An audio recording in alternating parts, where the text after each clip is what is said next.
नज़ीर अहमद लबाई और नेता प्रतिपक्ष श्री गुलाम नबी आज़ाद, ये बड़ा भावुक क्षण है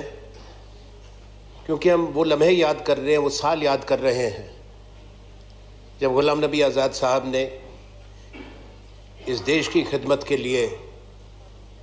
और जन सेवा के लिए दिए हैं। और मैं समझता हूँ जो भावनाएं माननीय प्रधानमंत्री जी ने, शरद पवार जी ने, रेड्डी जी ने व्यक्त की हैं, क्योंकि एक लंबा अनुभव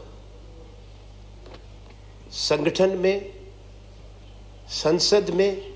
और पूरे देश की जानकारी। हिंदुस्तान एक बहुत बड़ा देश है, इसकी विविधता है, इसकी विशालता के साथ साथ बड़ी चुनौतियां भी रहती हैं, उनका भी मैं कहूँ आकार उतना ही बड़ा होता है। पर जैसा कहा गया,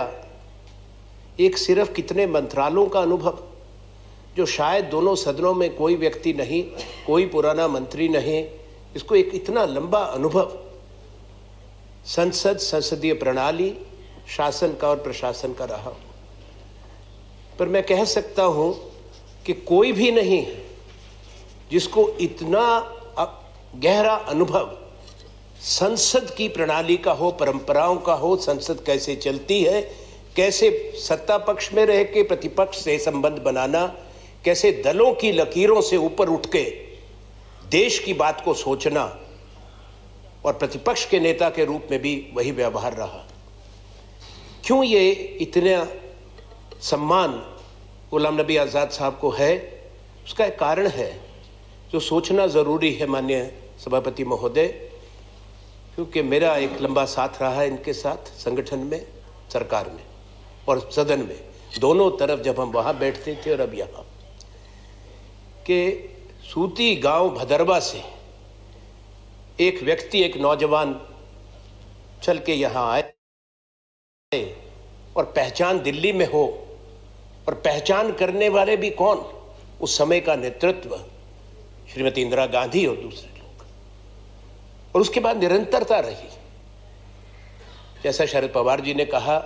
कि महाराष्ट्र ने भी स्वीकार किया, राष्ट्र ने भी स्वीकार किया, और संगठन के अंदर कांग्रेस में कोई नहीं, इन्होंने जो महामंत्री रहे हो हर राज्य के, चाहे केरल हो, चाहे तमिलनाडु हो, चाहे महाराष्ट्र हो, उत्तर प्रदेश हो, जिस राज्य से मैं आता हूं उत्तर पूर्व हो, एक व्यक्ति है जो पूरे हरियाणा, पूरे हिंदुस्तान के एक एक राज्य का संगठन का प्रभारी रहा, ये गुलाम नबी आज़ाद है, दूसरा नहीं है। उसका कारण मैं आपको बताता हूं। मेहनत कश, ईमानदारी से काम करते हैं, जो जिम्मेवारी दी जाती है उसको निभाते हैं, स्पष्टवादी हैं, इनमें शालीनता भी है, विनम्रता है, और ये व्यावहारिक बातों को समझते हैं कि किस तरह से सम्मान दिया जाता है साथियों को, साथ काम करने वालों को। एक चीज़ मैंने यानी सभापति महोदय मैं ज़रूरी समझता हूँ सदन में आज रखना,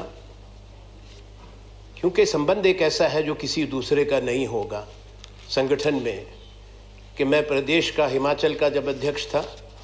ये महामंत्री थे यहाँ पर, और ये अध्यक्ष हुए भारतीय योग कांग्रेस के, तो मैं महामंत्री बन के साथ काम किया। और ये भी एक मैं समझता हूँ बहुत खुशी की बात है, इत्तेफाक भी है, कि जब ये विपक्ष के नेता बने तो मैं उपनेता के रूप में काम करता रहा। मैं कहना चाहूँगा इस बात को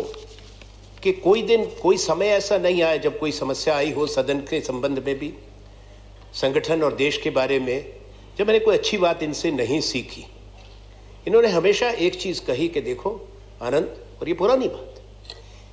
कि यहाँ अलग अलग दल, अलग अलग विचारधाराएं हैं, पर हमें एक क्षमता होना ज़रूरी है कि सबको साथ कैसे लेके चलें, और विचारधारा का विरोध को कभी व्यक्तिगत नहीं बनाना चाहिए, पारस्परिक नहीं, उसमें कभी कड़वाहट नहीं आनी चाहिए, और वो उसको इन्होंने बाखूबी निभाया। और कारण ये है कि उस समय के वो हैं जो संगठन से आए हुए लोग हैं वो इसको समझते हैं। अन्य कि जो मेहनत करके अनुभव लेके आते हैं, ये मूर्ति बनाने में बहुत समय लगता है। आज ऐसा भी समय होता है कि जब अचानक एकदम से कई सीढ़ी ऊपर जाने की बात होती है, ये पैदल चल के एक एक सीढ़ी चढ़ के वहां तक पहुंचे हैं जहां आज विराजमान है। अब सारे सदन की ये भावना, और मैं भी उससे अपने आप को जोड़ता हूं, हम ये उम्मीद करते हैं कि देश की सेवा के लिए इनका अनुभव, जिसकी कोई मैं कहूँगा बेशकीमती है, और इनकी सेवा मिलती रहेगी। और जब भी जम्मू कश्मीर पे चुनाव होगा, मुझे कोई इसमें शक नहीं है कि गुलाम नबी आज़ाद साहब के बिना अगर ये सोच भी नहीं सकते कि वहाँ के चुनाव में इनकी महत्वपूर्ण भूमिका नहीं होगी, और देश की सेवा के लिए इनकी सेवाएं हमेशा देश को मिलती रहेंगी। धन्यवाद। धन्यवाद आनंद जी।